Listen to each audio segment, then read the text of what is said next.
চন্দনা এসে অসহায় গিয়াস উদ্দিনের পরিবারের পাশে তারেক রহমান তাৎক্ষণিক করলেন চিকিৎসার ব্যবস্থা, দেবেন জমি সহ পাকা বাড়ি। চট্টগ্রামের চন্দনাইশ থেকে জানিয়েছেন সহকর্মী মনিরুল ইসলাম পারভেজ।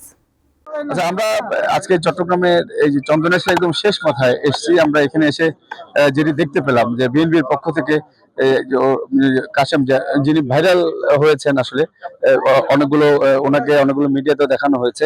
তো আমরা একটু আগে প্রথমে চট্টগ্রামের আমাদের যে মীর হেলাল যিনি রয়েছেন আমাদের সিনিয়র নেতা, ওনাকে একটু জিজ্ঞেস করে নিই, আপনাদের এই চট্টগ্রাম প্রথম এই কাজটি হলো, তার যে পক্ষ থেকে মূল বার্তাটি কি আসলে একটু বলবেন কিনা সংক্ষেপে?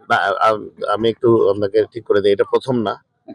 চট্টগ্রামের পার্বত্য অঞ্চলে এটা প্রথম। আমরা বিএনপি পরিবার চট্টগ্রামের বিভিন্ন পর্যায়ে এ ধরনের নীরবে নিভৃতে অনেককেই অসহায় এবং সুবিধা বঞ্চিত নেতাকর্মী হোক বা জনগণ হোক তাদেরকে সাহায্য সহযোগিতা করে এসছে।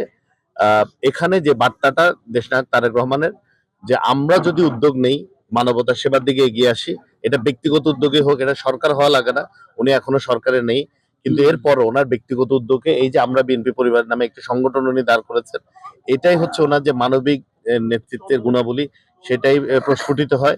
কাঠ ও পিভিসি ম্যাটেরিয়ালের সংমিশ্রণে তৈরি আধুনিক আরএফএল উডিডোর, কাঠের চেয়েও কঠোর, এবং সেটাই প্রকাশ পায়। এবং এই সংগঠনের মাধ্যমে উনি যে বিশাল আকারে মানবতার সেবা করে যাচ্ছেন, এটা আমি মনে করি শুধু রাজনীতিবিদদের জন্য নয়, এটা সকল বাংলাদেশিদের জন্য একটি অনুকরণীয় বিষয় এবং এটা করা উচিত। যে আপনি ঢাকা থেকে ছুটে এসেছেন, আপনার সাথে নিশ্চয়ই আমাদের এই যে তারেক রহমানের কথা হয়েছে।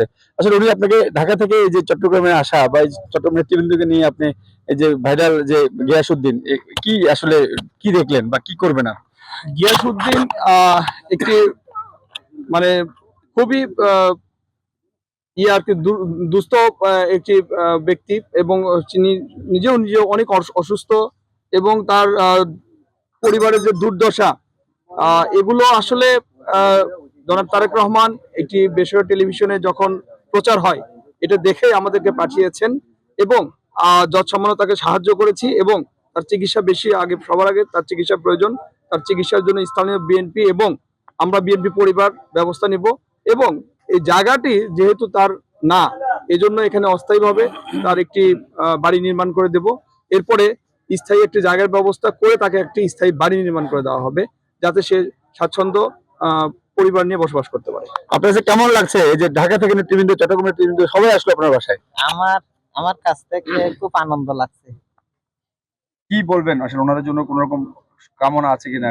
ওনার জন্য তো আমরা তো ওনাদেরকে কিছু দিতে পারবো না, ওদের জন্য আমি একটু দোয়া করতে পারবো আল্লাহর কাছে, আল্লাহ রসুলের তারেক রহমানের কে, বেগম খালেদা জিয়াকে, তারপর আর যারা বিএনপির পরিবার থেকে আসছেন সবাইকে একটু দোয়া করতে পারবো, আর সাংবাদিক ভাইদেরকেও একটু দোয়া করতে পারবো। আর কিছু তো আমি দেওয়ার মতন নাই, কিন্তু দোয়াটা দিতে পারবো, করতে পারবো। যে আপনি শুনছিলেন যে বিএনপির যে ভাইস চেয়ারম্যান ভারপ্রাপ্ত চেয়ারম্যান তারেক রহমানের নির্দেশে ওনারা ঢাকা থেকে এসেছেন, চট্টগ্রাম নেতৃবৃন্দ এসেছেন, সবাই মিলে আসলে এই গিয়াসউদ্দিনের পাশে যেভাবে দাঁড়িয়েছেন, এটি আসলে এটি অন্যরকম একটি ব্যাপার, যেটি আসলে ক্ষমতায় থেকেও অনেককে সাহায্য করে না, কিন্তু তারপরে ওনারা এখনো ক্ষমতায় আসেনি। তার আগে আসলে মানুষের পাশে দাঁড়ানো, এই যে একটি প্রচেষ্টা, এটি আসলে সবার কাছে এটি একটা অন্যরকম একটি দৃষ্টান্ত হয়ে দাঁড়িয়েছে। তো আপাতত এই চন্দনেশের শেষ মাথা থেকে এই যে ভাইরাল যে গ্যাস, তাকে নিয়ে যে বিএনপি সবাই এসেছেন, আমার কাছে এখান থেকে এতটুকুই রয়েছে। ভাই স্যার